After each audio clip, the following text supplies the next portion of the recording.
Alright, good morning! Morning guys! Look, lion! Lion! What's that? Lion head! Lion!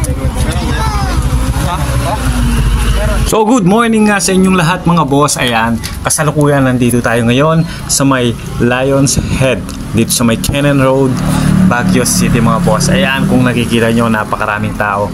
Alas 8 pa lang ng umaga yan mga boss. So medyo tinanghali din kami, no, kasi tawag dito, medyo natagalan ako sa may Tiplex kasi inisyon pa tayo ng auto sweep.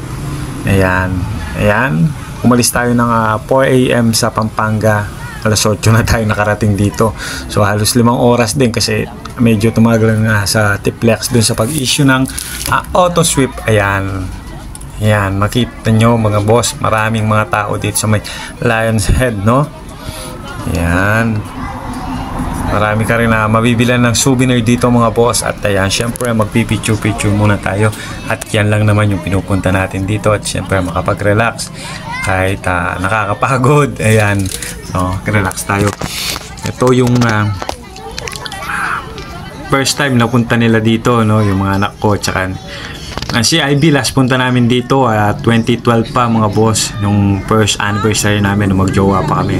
Ayan, ngayon may kasama na kami. Ayan, sina Prince at Princess at yung kanilang pinsan na si Mike Ian mga boss. Alright guys, ayan, galing tayo ng Lion's Head. So punta na tayo ng Strawberry Farm. Then next yung Igarot Stone. Tara!